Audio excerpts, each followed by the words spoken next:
Hello, folks. Greetings, everyone, and you are welcome to the JMA Connections. Today is the 25th of November 2025, and this is a Tuesday.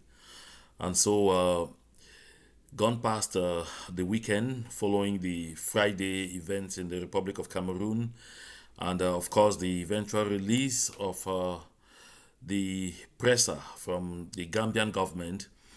We have still not heard anything from the Issa Chiroma camp as to whether there are any further, uh, kinds of actions that have to be taken on the ground in the Republic of Cameroon. And so we've been looking, have been making calls here and there to know if there's anything serious in the offing coming up. And all I've heard is that they are having meetings, a lot of meetings, series of meetings, diplomatic meetings. They are talking to, international stakeholders here and there. They are knocking at doors and they are taking serious moves to ensure that they will bring pressure to bear on Yaoundé so that at the end of the day, Yaoundé could, reconsider its stance on the October 12, 2025 presidential election, respect the rule of law, and of course, return to adhering to democratic principles. But while all that is going, of course, for Yaoundé is business as usual. Business as usual because the people are right now so seriously focused on what they call regional elections that are due to take place over the weekend across the country, and also I already pointed out that those elections are another exercise in stupidity. Sorry to use that word, exercise in stupidity, because that's an election that was rigged by presidential decree when Paul Biya decided to extend the mandate of members of parliament and councillors with mayors whose mandates that they obtained from the polls from the people had already expired. So using people with expired mandates to confer mandates onto other people is clearly an indication that that system never really cares how the people see things, never really cares what the people think, and never really cares about the aspirations and the wishes of the people. All they bother about is the grip that they want to maintain on power. And I suppose that in the outing I made on this Monday, in our first edition of the News Talk, in which I talked about the policy of poverty, how the government of Cameroon is implementing poverty as a public policy. You should be able to see from there clearly their policy orientations. And so, therefore, for the people of the southern Cameroons, this whole nonsense of regional elections, remains a non-event, because first and foremost, those who are calling themselves mayors, councillors, and MPs now are going to sit down to elect these people don't enjoy the mandate of the people, because we have never elected anybody. Those are all impostors. Those are people appointed by Yaoundé to stand there and protect the interest of Yaoundé and Paris. They got nothing to do with us. So I'm continuing to, keep my ears on the ground to know exactly what is going to be happening over with our noisy neighbors. But over in the Gambia, there are some reactions coming up. I've seen officials of a political party in the Gambia already reacting to the official announcement of the presence of Issa Chiroma Bakari in the Gambia. And so I'll come back here for us to look at that reaction eventually and try to understand from that what it means. Because my first cursory look at that reaction indicates that the people think that their government should not only end at providing humanitarian assistance to Issa Chiruma Bakari, should not only end by providing him safe haven, but should go further, because they do not waste time in blasting what they consider to be, a continuous violation of democratic norms by the system in Cameroon. Of course, that's a developing story. We'll be looking at that eventually. But right now, I want to take my focus quickly about the next 6 or 8 minutes to something that is right now draining a lot of ink.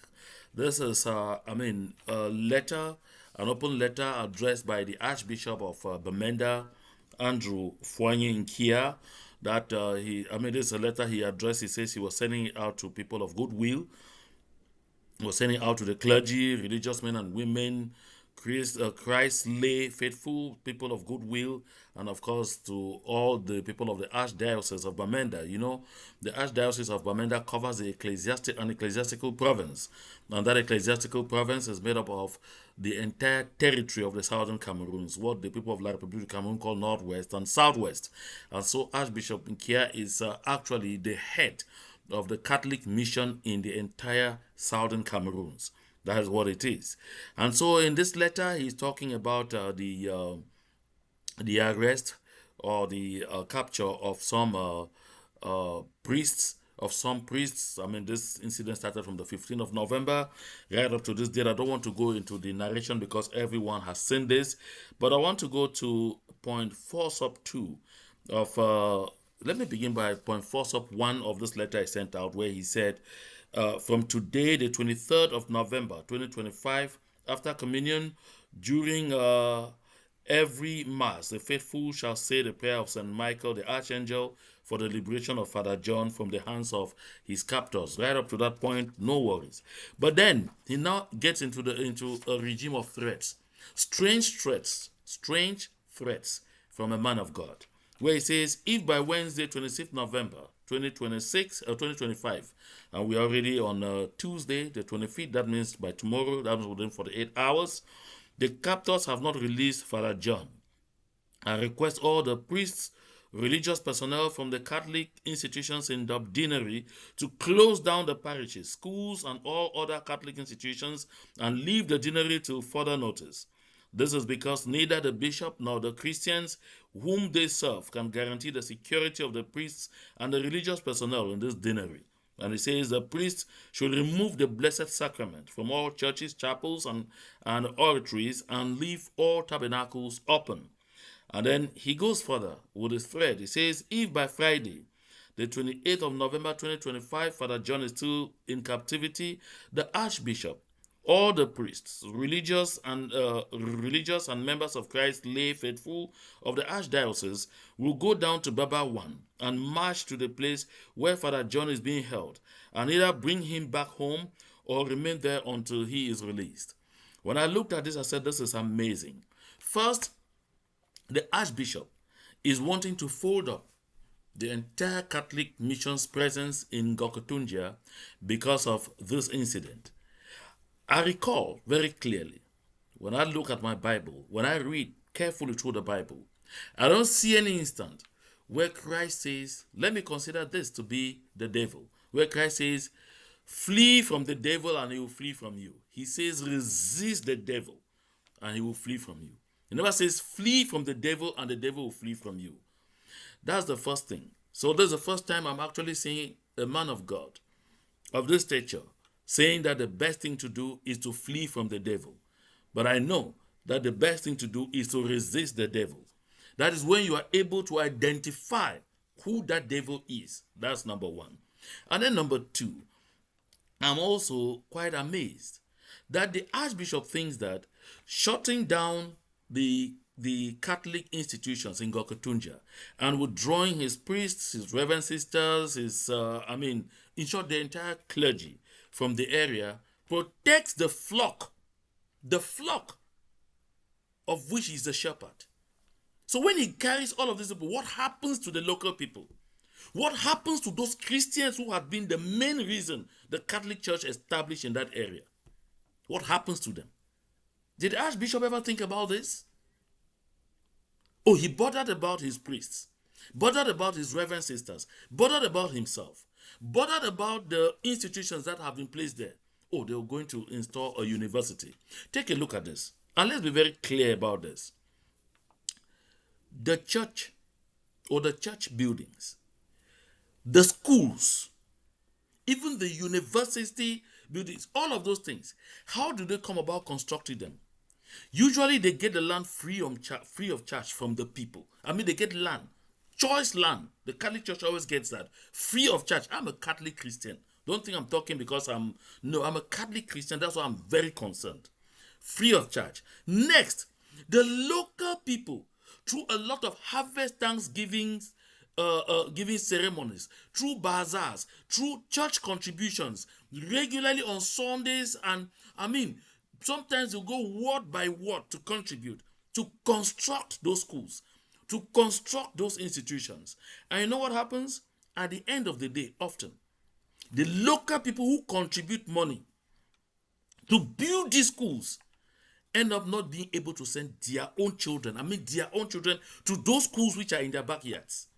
Because these schools, once they finish building them, they end up being schools for the children of the privileged, those who have been able to better harvest the firewood of this world. That's what happens.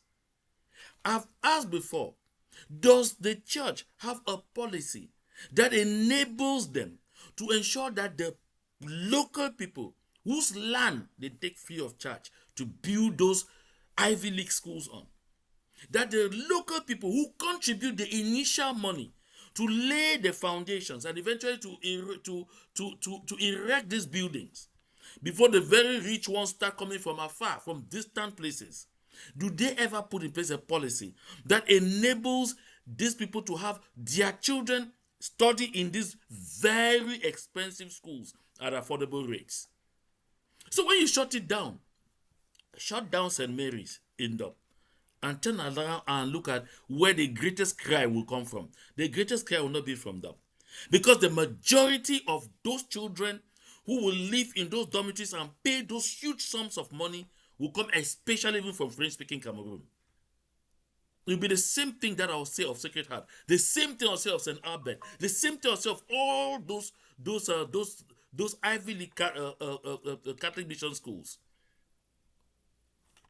If you go back down memories lane, you recall at one point, even the people in Bamenda were getting increasingly frustrated that there were moments where almost 80% of the spaces in the Catholic schools were being taken over by citizens of the Republic of Cameroon, the same people who are oppressing us.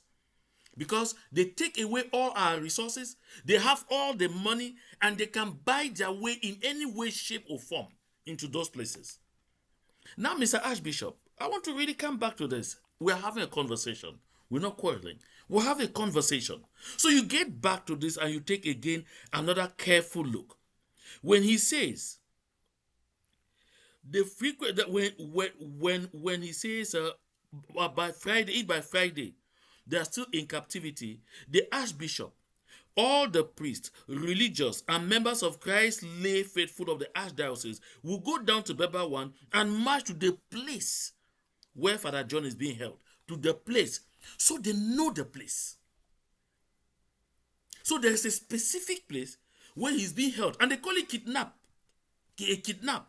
So you have identified the specific place where the kidnappers are, where they are holding the priest. You have gone there several times. And how did they pass from Bamenda to get to Baba first? You traveled heavily escorted by the Cameroon colonial military.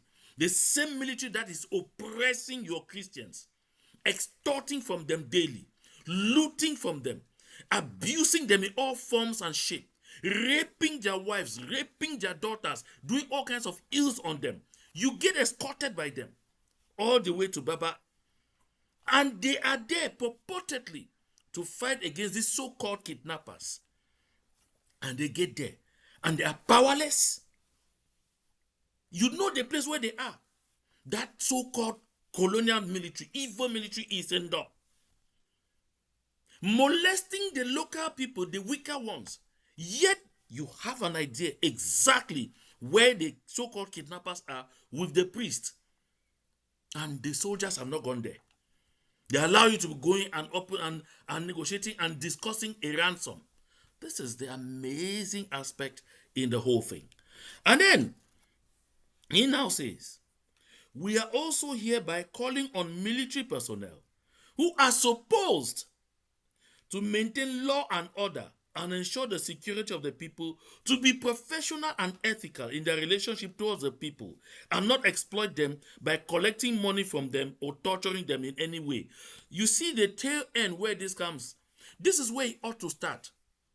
the people of the southern Cameroons have been undergoing torture, dehumanization, looting, extortion, all kinds of things for 9 years and counting. Unless my memory fails me, Archbishop Nkea, when he was bishop of the Manfred Diocese, signed that 2016 pastoral letter, which demonstrated beyond reasonable doubt that the problem in the southern Cameroons is not one of the absence of peace. That the problem in the southern Cameroons is one of justice, and in which they requested the church, the Catholic Church asked that they should examine the root causes,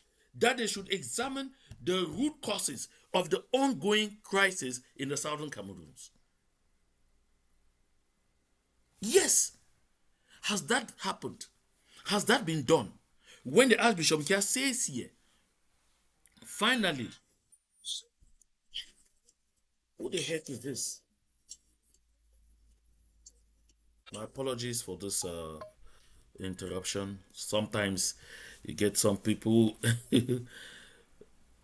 call you, put them off. They really can't understand that. They need to let you sometimes. So my apologies about that that interruption. So this is the point.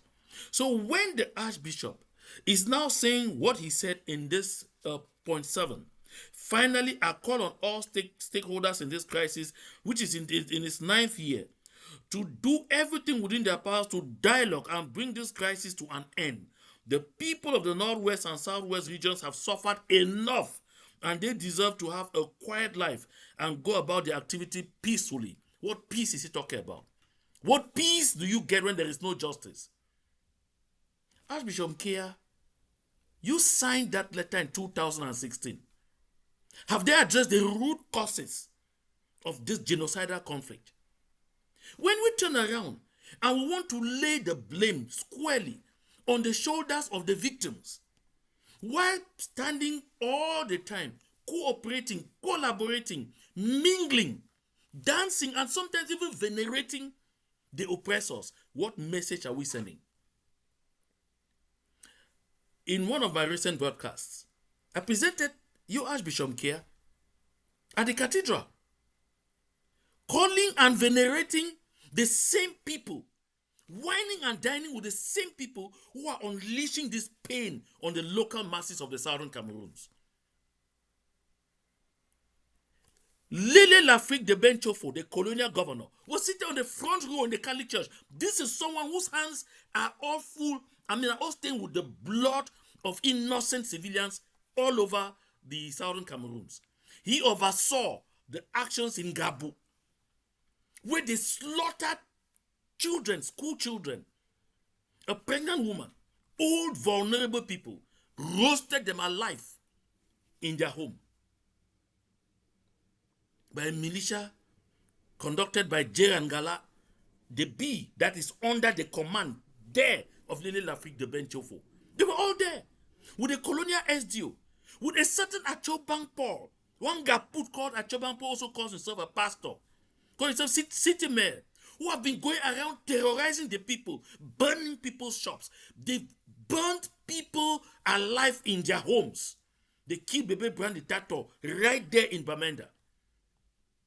I expected the Catholic Church to come out with strongly worded letters saying we will march to the airport in Bamenda, where I have sent out several reports that right there they have a lot of people who are undergoing torture, serious torture at the airport there in Bamenda, the B. Archbishop, the same B who are doing those things on the people are guarding you. This is unacceptable. If a man of God is suddenly being guarded by soldiers against the Christians that he or she is supposed to be pastoring over, then there is a disconnect. Then there is a problem. Then something is not adding up.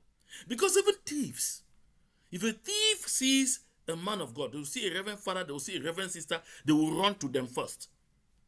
Oh yes, even if they are thieves, they will go to them. That's the first tendency. Because they have that notion that even if I confess that I stole, this one will have an approach at dealing with me. I shared a picture of how the apostolic nuncio to Cameroon entered Bamenda. That's the soldiers that surrounded him, armed to levels never before seen. And I asked, what message does this send to the Christians? That while they are believing in the preachings, in the teachings from the altar, that God is their protector, that Michael the archangel is their protector, the people who are preaching to us are counting on worldly protection. And when that starts happening, it's because there is a disconnect. Wherever there is injustice, peace cannot reign. This is the order in which they come. Justice and then peace. Not the other way around. I've also seen a pastoral letter by the Bishop of Kumbo that I will eventually come back to. But most importantly, there are some reactions to this letter by Bishop Nkea from the APLC and also from other actors within the Southern Cameroon's liberation movement. I will come back to those reactions. We will have to talk about this and talk about this succinctly, because this is something that is very important and very dear to me. I have said here 1,001 times that the soldiers of La République du Cameroun, that members of the CPDM crime syndicate, have their own so-called ambas, voices, that they use to punish whomever they want. And so what you are seeing in DOP, the standoff you are seeing in DOP, should demonstrate to you who has been holding these priests. I had raised this before, and I'm raising it yet again. And when the leadership of the church gets into this kind of incestuous relationship with a colonial administration that is draining the blood of the people, with a colonial administration that is rough handling the people, with a colonial administration that is suppressing the people. They have captured our people like that for doing nothing, held them, and started collecting 1 million, 500,000, 2 million to release them. Up station there, not far away from the Bamenda Cathedral. I expected the Archbishop someday to say all Christians will go out on the streets and march to those places and ask that they should release those people. Hell no. Elsewhere, we have seen prelates rise to the occasion. I don't want to talk about Archbishop Desmond Tutu, because that is already redundant. Everyone knows. But what I'm saying is, where, that's to quote Honorable Weber, Joseph Wu himself was quoting someone else, that where injustice becomes law, resistance will only be a duty, and there's nothing anybody can do about it. And I guess the church is beginning to see some of the consequences of their actions. I will never, ever, ever condone kidnapping on this platform. Never, ever condone kidnapping for ransom. Never, ever promote such an ill. But when it happens, I should be able to analyze it. We have condemned this from day one and have been fighting against this ill relentlessly until this day, and will continue to fight. But when a major actor, a major stakeholder in the community goes this direction, we must talk about it. Thank you very much for your very kind attention. If you are not yet subscribed to the JMA Connections, go ahead and do just that. And of course, make sure you personalize and share this link as much as you can. Until we meet again later this day, thanks for your very kind attention.